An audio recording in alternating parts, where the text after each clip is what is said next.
Hi friends, welcome back our YouTube channel. ಎಲ್ಲರಿಗೂ ನಮಸ್ಕಾರ. ಇವತ್ತು ಎಮ್ಮಿ ಟೇಸ್ಟಿ ಪಲಾವ್ ಮಾಡೋಣ, ವೆಜಿಟೇಬಲ್ ಪಲಾವು. ಇದಕ್ಕೆ ಬೇಕಾಗಿರುವ ಸಾಮಗ್ರಿಗಳು: ಮಸಾಲ ಮೊಗ್ಗು, ಮಾಮೂಲಿ ಸ್ಪೈಸಿ ಮಸಾಲ, ಕುಕ್ಕರ್ಗೆ ಎಣ್ಣೆ ತುಪ್ಪ ಹಾಕಿ ಬಿಸಿಯಾದ ನಂತರ ಸ್ಪೈಸಿ ಮಸಾಲ ಹಾಕಿ ಒಂದೆರಡು ನಿಮಿಷ ಬಾಡಿಸಿ, ಇವಾಗ ಲವಂಗ ಎಲ್ಲ ಹಾಕಿ, ಇದರಲ್ಲಿ ಹಾಕಿರೋದು ಚಕ್ಕೆ, ಲವಂಗ, ಮರಾಠಿ ಮೊಗ್ಗು, ಪಲಾವ್ ಎಲೆ ಎಲ್ಲ ಮಿಕ್ಸ್ ಇರುತ್ತೆ. ಅದನ್ನು ಹಾಕಿ ಇವಾಗ ಈರುಳ್ಳಿ ಹಾಕಿ ಫ್ರೈ ಮಾಡಿ. ಈರುಳ್ಳಿ ಒಂದು 5 ನಿಮಿಷ ಕೆಂಪಗಾಗಲಿ ಚೆನ್ನಾಗಿ ಬಾಡಿಸಿ. ಈರುಳ್ಳಿ ಚೆನ್ನಾಗಿ ಫ್ರೈ ಆದರೆ ಟೇಸ್ಟ್ ಇರುತ್ತೆ. ಈಗ ವೆಜಿಟೇಬಲ್ಲು, ಕ್ಯಾರೆಟು, ಆಲೂಗೆಡ್ಡೆ, ಬೀನ್ಸು, ಬಟಾಣಿ ಎಲ್ಲ ನಿಮಗೆ ಏನೇನು ಇಷ್ಟನೋ ತರಕಾರಿ ಎಲ್ಲ ಹಾಕೊಬೋದು. ಪರ್ಟಿಕ್ಯುಲರಾಗಿ ಎಲ್ಲರೂ ಪಲಾವ್ಗೆ ಆಲೂಗೆಡ್ಡೆ, ಕ್ಯಾರೆಟು, ಬೀನ್ಸು ಹಾಕ್ತಾರೆ. ನಾವು ಅದನ್ನೇ ಬಳಸಿದ್ದೀವಿ ಇಲ್ಲಿ. ತುಂಬ ಚೆನ್ನಾಗಿರುತ್ತೆ, ಸಿಂಪಲ್ ಅಂದ್ ಬೇಗ ಆಗುತ್ತೆ ಇವೆಲ್ಲ, ಬೇಗ ಮತ್ತು ಟೇಸ್ಟು ಹಾಗೆ ಸೂಪರಾಗಿರುತ್ತೆ. ಇದನ್ನು ಒಂದು 5 ನಿಮಿಷ ಬಾಡಿಸ್ಕೊಳ್ಳಿ. ಇದು ಹಸಿಮೆಣ್ಸಿನ್ಕಾಯಿ, ಕೊತ್ತಂಬರಿ, ಪುದೀನ ರುಬ್ಬಿದಂತಹ ಸ್ಪೈಸಿ ಮಸಾಲ, ಇದನ್ನು ಹಾಕ್ತಾಯಿದ್ದೀವಿ. ಇದನ್ನು ಹಾಕಿ ಒಂದು 5 ನಿಮಿಷ ಫ್ರೈ ಮಾಡಿ ಚೆನ್ನಾಗಿ ಹಸಿ ಸ್ಮೆಲ್ ಹೋಗೋವರೆಗೂ ಒಂದು 5 ನಿಮಿಷ ಇದನ್ನು ಚೆನ್ನಾಗಿ ಫ್ರೈ ಮಾಡಿ ತರಕಾರಿ ಎಲ್ಲನೂ.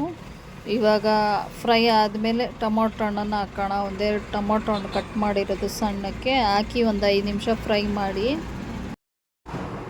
ಚೆನ್ನಾಗಿ ಫ್ರೈ ಮಾಡಿ, ಇದು ಫ್ರೈ ಮಾಡೋದ್ರಲ್ಲೇ ಅರ್ಧ ತರಕಾರಿ ಬಾಯಲ್ಲಿ ಆಗ್ಬಿಟ್ಟಿರುತ್ತೆ ಮತ್ತು ಟೇಸ್ಟು ಚೆನ್ನಾಗಿರುತ್ತೆ. ನಾವು ಏನೇ ಮಾಡಿದ್ರೂ ಪ್ರೀತಿಯಿಂದ ಮಾಡಿದ್ರೆ ಅದಕ್ಕೊಂದು ಟೇಸ್ಟ್ ಇನ್ನೂ ಜಾಸ್ತಿ ಆಗುತ್ತೆ. ನಾವು ಮಾಡಬೇಕಲ್ಲಪ್ಪ ಅಂತ ಮಾಡಿದ್ರೆ ಯಾವುದನ್ನೇ ಆಗಲಿ ಅಷ್ಟು ಟೇಸ್ಟ್ ಇರಲ್ಲ. ಮತ್ತು ಯಾವುದೇ ಕೆಲಸ ಆಗಲಿ ಜನರಲಾಗಿ ನಾವು ಯಾವುದನ್ನೇ ಆಗಲಿ ಇಂಟ್ರೆಸ್ಟಾಗಿ ಮಾಡಿದ್ರೆ ಎಲ್ಲನೂ ತುಂಬ ಚೆನ್ನಾಗಿರುತ್ತೆ. ಈಗ ಅಕ್ಕಿ ಸ್ವಲ್ಪ ಹೊತ್ತು ಒಂದು 10 ನಿಮಿಷ ನೆನೆಸಿದ್ದೆ. ಅಕ್ಕಿ ಹಾಕ್ತಾಯಿದ್ದೀನಿ. ಈಗ ನೀರು ಸ್ವಲ್ಪ ಹಾಕ್ತಾಯಿದ್ದೀನಿ, ಯಾಕೆಂದರೆ ಇವಾಗೆಲ್ಲ ಅಕ್ಕಿ ನೆಂದಿರೋದ್ರಿಂದ ತರಕಾರಿನೂ ಅರ್ಧ ಬೆಂದಿದೆ. ನಾನು ಕುಕ್ಕರು ಕೂಗ್ಸಲ್ಲ, ಏಕೆಂದರೆ ಈಗ ತರಕಾರಿ ಬಾಯ್ಲ್ ಮಾಡಿರೋದ್ರಲ್ಲೇ ಕುಕ್ಕರ್ ಬಿಸಿ ಆಗಿರುತ್ತೆ. ಮತ್ತು ಇವಾಗೆಲ್ಲ ಸ್ವಲ್ಪ ಉಪ್ಪು ಹಾಕಿ ಅದು ಬಿಸಿಗೇ ಬೇಗ ರೈಸ್ ಆಗೋಗುತ್ತೆ. ಕೂಗ್ಸೋದೇನು ಬೇಡ. ನಾನು ಒಂದು ವಿಜಿಲ್ ಬರೋಕ್ಕೆ ಮುಂಚೆನೇ ಆಫ್ ಮಾಡ್ತೀನಿ. ಇವಾಗೆಲ್ಲ ಚೆನ್ನಾಗಿ ಮಿಕ್ಸ್ ಮಾಡಿ, ಇವಾಗೆಲ್ಲ ಗ್ಯಾಸೂ ರೈಟು ಜಾಸ್ತಿ ಆಗಿದೆ ಅಲ್ಲ, ಅದಕ್ಕೆ ಎಲ್ಲ ಯಾವುದೇ ಒಂದು ಬೇಳೆ ಆಗಲಿ ಏನೇ ಒಂದು ನೆನೆಸಿ ಮಾಡೋದ್ರಿಂದ ಸ್ವಲ್ಪ ಗ್ಯಾಸು ಉಳಿತಾಯ ಆಗತ್ತೆ ಅಷ್ಟೇ. ಇದೊಂದು ಟಿಪ್ಸು. ಗ್ಯಾಸ್ ಉಳಿತಾಯ ಹೇಗೆ ಮಾಡೋದು ಈಗಿನ ರೈಟಲ್ಲಿ ಅನ್ನೋದಕ್ಕೆ ಈ ಥರ ಸ್ವಲ್ಪ ಎಲ್ಲ ನೆನೆಸ್ಕೊಬೇಕು. ಮತ್ತು ನಿಂಬೆಹಣ್ಣು ರಸ ಹಾಕಿ ಮಿಕ್ಸ್ ಮಾಡಿ, ಸ್ವಲ್ಪ ಒಂದು ಸ್ಪೂನ್ ತುಪ್ಪ ಹಾಕಿ, ತುಪ್ಪ ಹಾಕಿದ ನಂತರ ಲಿಡ್ ಕ್ಲೋಸ್ ಮಾಡಿ, ಅದು ಏನಿದೆ ವಿಸಿಲ್ ಬರೋಕ್ಕೆ ಮುಂಚೆನೇ ನಾನು ಆಫ್ ಮಾಡ್ತೀನಿ. ಒಂದು ವಿಸಿಲು ಕೂಗ್ಸಲ್ಲ. ಹೇಳಿದ್ದಲ್ಲ, ಚೆನ್ನಾಗಾಗಿರುತ್ತೆ ರೈಸು. ಯಾವ ಥರ ಆಗಿರುತ್ತೆ ನೋಡೋಣ. ಈಗ ಮೊಸರು ಬಜ್ಜಿಗೆ ಈರುಳ್ಳಿ ಮತ್ತು ಮೊಸರು ಅಷ್ಟೇ ಹಾಕೋದು. ತುಂಬ ಸಿಂಪಲ್ಲಾಗಿ ಇದ್ದರೆ ತುಂಬ ಚೆನ್ನಾಗಿರುತ್ತೆ.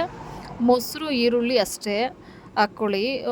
ಮತ್ತು ಉಪ್ಪು ಬೇಕಾದ್ರೆ ಹಾಕ್ಕೊಳ್ಳಿ. ನಾನು ಉಪ್ಪು ಹಾಕ್ತಾಯಿಲ್ಲ, ಯಾಕೆಂದರೆ ಕೆಲವೊಂದು ಸಲ ರೈಸಲ್ಲಿ ಉಪ್ಪೇನಾದರೂ ಜಾಸ್ತಿ ಆಗಿದ್ರೆ ಬ್ಯಾಲೆನ್ಸ್ ಆಗುತ್ತೆ. ಅಂದರೆ ಜಾಸ್ತಿ ಹಾಕಲ್ಲ ನಾನು ಹೇಳಿದ್ದು. ಉಪ್ಪು ಹಾಕಿಲ್ಲ ಮೊಸರು ಬಜ್ಜಿಗೆ. ಈಗ ನೋಡಿ ಪಲಾವ್ ಯಾವ ಥರ ಆಗಿದೆ, ಎಷ್ಟು ಚೆನ್ನಾಗಾಗಿದೆ ನೋಡಿ, ಸೂಪರಾಗಿದೆ. ಎಮ್ಮಿ ಪಲಾವು. ಇವಾಗ ಟೇಸ್ಟ್ ಮಾಡೋಣ ಬನ್ನಿ. ಈಗ ಹಾಗೆ ಮೊಸರು ಬಜ್ಜಿ ಇಲ್ಲದೇ ಪಲಾವ್ ಟೇಸ್ಟ್ ಮಾಡ್ತೀನಿ. ನೋಡಿದ್ರೇ ಗೊತ್ತಾಗ್ತಾಯಿದೆ ಎಷ್ಟು ಸೂಪರಾಗಿದೆ ಅಂತ. ಇವಾಗ ಬರೀ ಪಲಾವ್ ಮಾತ್ರ ಟೇಸ್ಟ್ ಮಾಡ್ತೀನಿ. ಸೂಪರಾಗಿದೆ, ಸಕ್ಕತ್ತಾಗಿದೆ, ತಿಂದರೆ ಕಳೆದೋಗ್ತೀವಿ. ನಾನೇ ಮಾಡಿದ್ದು ಅಂತ ಹೇಳ್ತಾ ಇಲ್ಲ, ನೀವು ಮಾಡಿ ಇದೇ ಪ್ರೊಸೀಜರಲ್ಲಿ ನೋಡಿ ಟೇಸ್ಟ್ ಹೇಗಿರುತ್ತೆ ಅಂತ ಕಮೆಂಟ್ ಮಾಡಿ. ಸಖತ್ತಾಗಿತ್ತು ಮಾತ್ರ, ಸಿಂಪಲಾಗಿ, ಜಾಸ್ತಿ ಮಸಾಲೆ ಇಲ್ಲ, ಸೂಪರಾಗಿತ್ತು. ಈಗ ಬೇಸಿಗೆ ಇರೋದ್ರಿಂದ ಜಾಸ್ತಿ ಮಸಾಲ ತಿನ್ನಬಾರ್ದು. ಚೆನ್ನಾಗಿದೆ, super. Thank you for watching my video. Like ಮಾಡಿ, ಸಬ್ಸ್ಕ್ರೈಬ್ ಮಾಡಿ. ಬಾಯ್ ಫ್ರೆಂಡ್, ಮತ್ತೆ ಸಿಗೋಣ.